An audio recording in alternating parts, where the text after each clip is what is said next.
Once upon a time, there lived twin sisters whose faces were so alike not even their mother could tell them apart. Yet the girls were as different as night and day. One sister lived in a world of silence, her ears untouched by the harshness of the word no. This silence made her brave, for she had never heard that there were things she could not do. The other sister was mute, so she lived in a world of unspoken questions. She moved through her life with caution, her path always planned ahead of time. In the small village where they lived, people didn't like change. Anything out of the ordinary was viewed not as a treasure, but a threat. This made life hard for the sisters. Since one couldn't hear and the other couldn't talk, they communicated through gestures.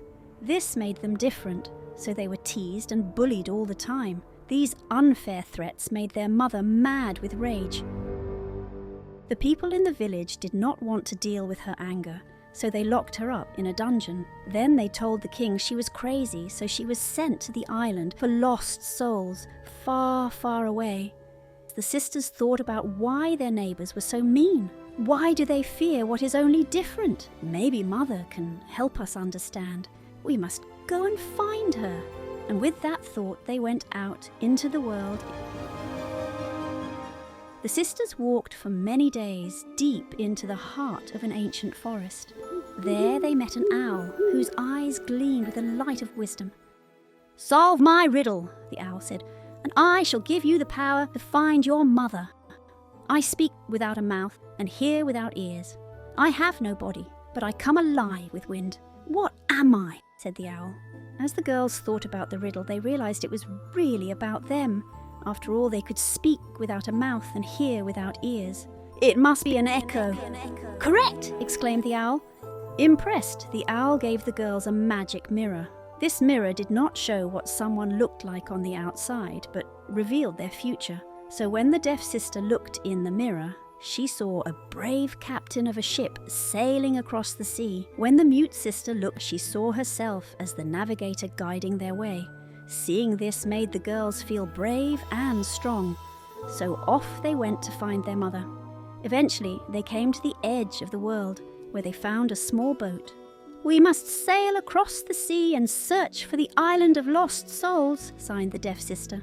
The other sister agreed, so she found navigation tools and maps. After studying them carefully, she mapped out a course, and the two girls set sail for an island they couldn't see. Along the way, the boat had to pass through a narrow channel guarded by magic birds, whose song drove people mad. This scared the girls, but the deaf girl put wax in the ears of her sister and tied her to the mast and sailed the boat bravely through the passage. Next, they came to a set of clashing rocks that smashed any boat that passed through them. After much listening, the mute sister realized that the rhythm of the clashing rocks was caused by the rising and falling tides, so she was able to predict the exact moment to sail through the rocks without harm. After a long time, the girls found the island of lost souls. There they found their mother lost in despair. So the girls gave their mother the magic mirror. When she looked into the mirror, she did not see a bitter, angry woman, but a mother filled with love and courage. With their mother aboard, the girls sailed back home. This time the journey was easy and quick. Along the way, they sailed past the king's castle.